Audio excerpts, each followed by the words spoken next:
The storm had been raging for 3 days straight.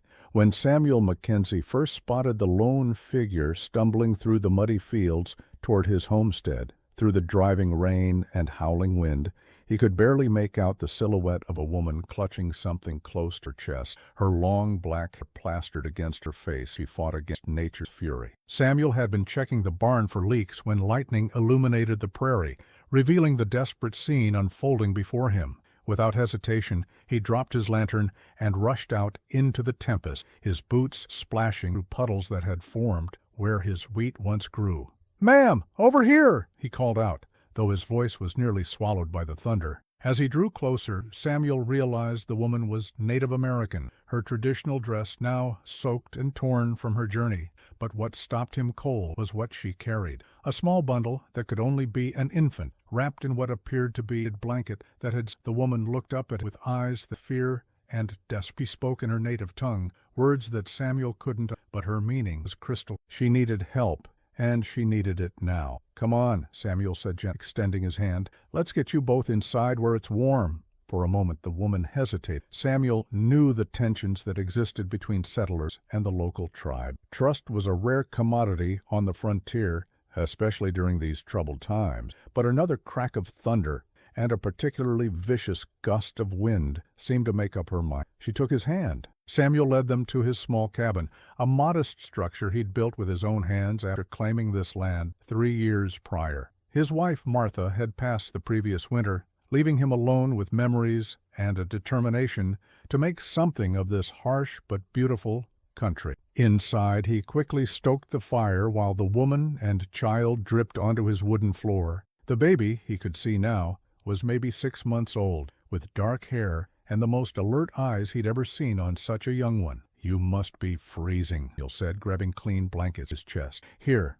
take these." The woman accepted the blankets gratefully, wrapping the baby first before seeing to herself. Samuel busied himself preparing hot coffee and what food he had, some hardtack, dried meat, and canned beans. It wasn't much, but it was warm and filling. As the woman ate, Samuel tried to communicate with her. Through gestures and simple words, he learned her name was Ayanna, which she indicated meant eternal flower. The baby was her son, and from what he could gather through her increasingly animated gesture, she had been traveling for days. Where had she come from, and where was she going? These questions. Samuel made up a bed for them near the fireplace, using every spare blanket he owned. Ayanna seemed surprised by his kindness, her eyes never leaving him, as if trying to read his intention. Samuel understood her caution. He'd heard stories of settlers who showed false kindness to natives only to betray them later. "We're safe here," hoping his tone conveyed what I give you. That night, Samuel barely, not from fear, but strange he hadn't felt.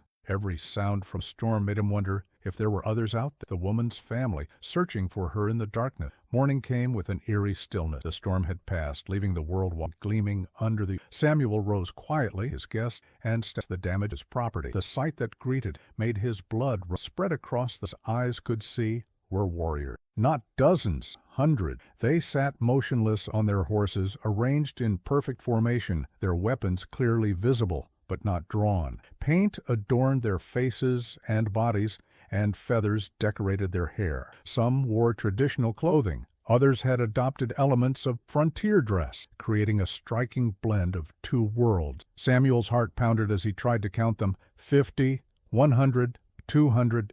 The numbers kept climbing. They weren't attacking, weren't even moving. They simply watched him with the patience of men who had all the time in the world. At the center of the formation sat a man who was clearly their leader. Tall and imposing even while seated, he wore a magnificent headdress that caught the morning. His horse, full paint stallion, stood as still as a statue beneath him. Samuel's 400 warriors, maybe more. They could overwhelm his small homestead without breaking formation. Why weren't they attacking? What were they waiting for? Behind him, he heard the cabin door creak. Ayanna stepped outside, the baby in her arms, and when she saw the assembled warriors, she began to weep. But these weren't tears of fear, of joy so profound that it transformed her entire being. She spoke rapid of tongue he didn't need to understand. These weren't raiders or a war party bent on destruction. They had come for her. The leader urged his horse forward, approaching slowly with his hands visible and empty. As he drew nearer, Samuel could see the family resemblance this man shared Ayana's high cheekbones and proud bearing, her father or brother.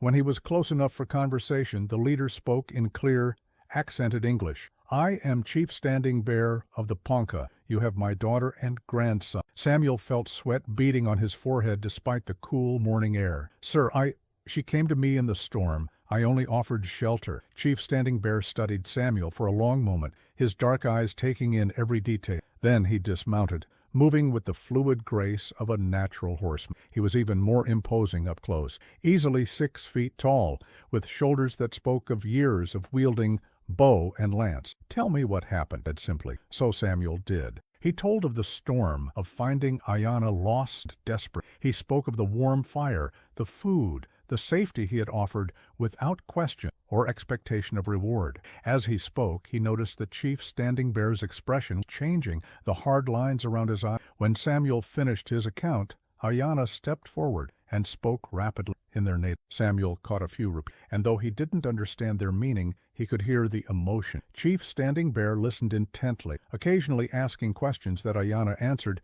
with increasing animation. Finally, the chief nodded and turned back to Samuel. My daughter tells me you showed great kindness to strangers. In our ways, this is a debt that must be. Samuel swallowed. No debt, sir? Any decent person would have done the same. You say this, but we know it is not true. Many of your people would have turned us away. Some might have done worse. The chief's voice carried the weight of painful experience. Yet you opened your home, shared your food, gave your blankets. You asked for nothing in return. Samuel didn't know what to say. He glanced at the hundreds of warriors still waiting in perfect formation, wondering what kind of acknowledgement might require such an impressive show of force. Chief Standing Bear seemed to read his thoughts. You wonder why we came in such numbers. The thought had crossed my mind, Samuel admitted. My daughter disappeared 3 days ago during the great storm. Our scouts found her trail, but it was washed away by the rain. We have been searching ever since, fearing the worst. The chief's voice grew heavy. When we could not find her, I feared she and my grandson were lost. So we called upon our allies, the Omaha, the Iowa, the Winnebago. All came to help search for our family. Samuel's eyes widened. This wasn't just one tribe. It was a confederation of allies united in a search for a missing loved one. We were prepared for war if harm had come to them, Chief Standing Bear continued. But instead, we find them safe, warm, and well-fed. This changes everything. The chief turned and raised his hand. Immediately, one of the warriors dismounted and approached, leading a magnificent horse, a beautiful bay mare with intelligent eyes and perfect conformation. This is Morning Star, Chief Standing Bear said. She is the finest horse in our herd, swift as the wind and gentle as. Samuel's jaw dropped. Sir, I couldn't possibly accept. It is not a gift, the chief interrupted. It is payment of a debt. To refuse would dishonor both of us. Another warrior approached, carrying something wrapped in beautifully crafted hide. Chief Standing Bear unwrapped it to reveal a rifle unlike any Samuel had ever seen, clearly custom-made, with intricate carving along the stock and This was made by the finest gun among our. It will feed you for many. More warriors came forward. A perfectly tanned buffalo, bags of pemmican would last through the hardest winter. Tools crafted with a skill that put most frontier smiths to shame. Each gift was presented with ceremony and explained with pride. But it was the final gift that truly took Samuel's breath away. Chief Standing Bear gestured, and the entire formation of warriors dismounted as one. They began to work with practiced efficiency, some cutting timber from the nearby forest, others quarrying stone from the creek bed. Samuel watched in amazement as they began to expand his small, adding rooms and reinforcing the structure, techniques he'd never seen before. Your home offered shelter for family, Chief Standing Bear.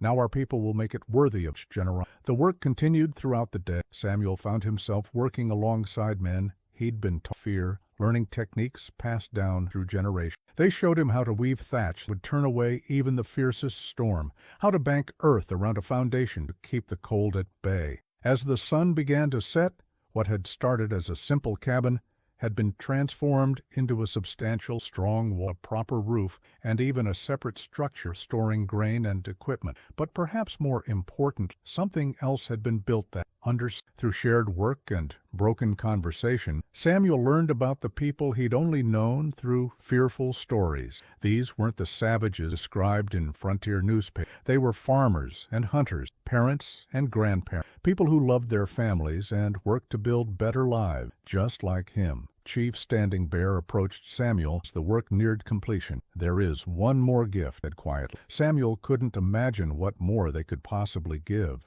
He'd already received enough to establish him as one of the most prosperous settlers in the territory.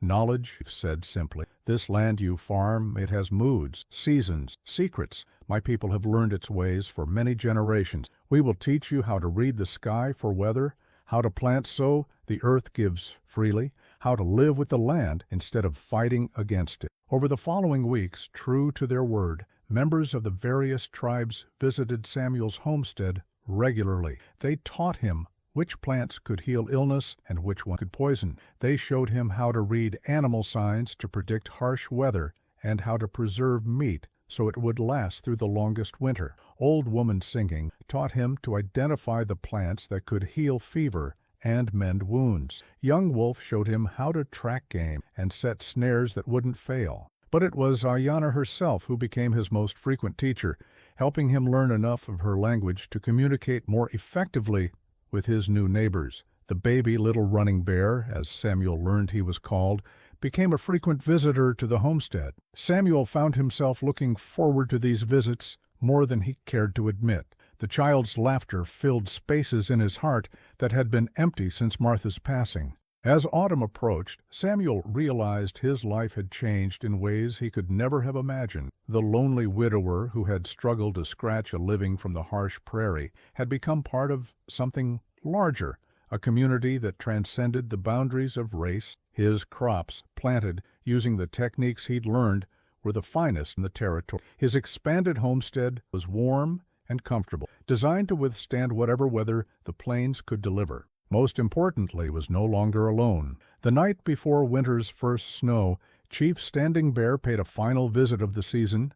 He sat by Samuel's fire, smoking a pipe filled with a mixture that smelled of sweet grass and sage. "The young men speak of you with respect. They call you he who opens his heart to strangers." Samuel smiled. "It has a nice ring to it. Tell me truthfully, when you saw my daughter in the storm, did you know who she was? Did you expect reward?" Samuel considered the question seriously. "I saw a mother and child who needed help. Nothing else mattered." Chief Standing Bear nodded. "This is why the spirits brought her to your door. They test us sometimes, sending opportunities disguised as burdens. You passed their test. And what was the test exactly? To see if your heart was as good as your action. Many men might help from duty or fear, but you helped from love, love for your fellow creatures, regardless of their tribe or color." The chief stood preparing to leave. "This is the rarest gift of all." The next morning brought the first blizzard of the season, fierce and unforgiving. Samuel watched it from inside his warm, sturdy home,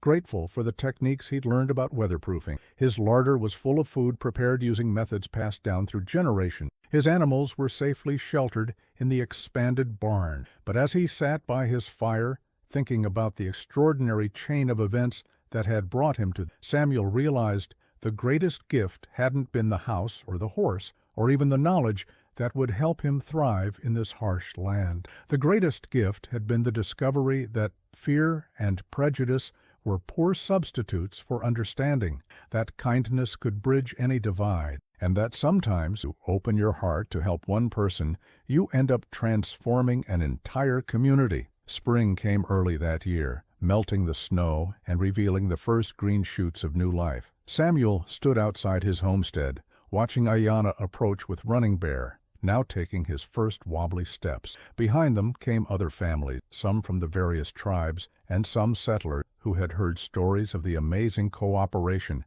that had grown up around Samuel's farm. Children who had been taught to fear each other now played together in the yard. Mothers shared recipes and remedies across language barriers. Men who might have faced each other in battle instead worked side by side to prepare fields for planting. As he watched this peaceful scene unfold, Samuel thought back to the stormy night when everything had changed. A simple act of human decency had somehow sparked something that seemed almost miraculous, proof that even in the wildest frontier, Civilization wasn't about laws or weapons or walls. It was about the courage to see past differences and recognize humanity in everyone you meet. The sound of approaching hoofbeats interrupted his thought. A rider was approaching from the east, probably a new settler looking for land to claim. Samuel straightened, preparing to greet another stranger who might need help getting started in this challenging but rewarding country. After all, you never knew who might be testing your heart.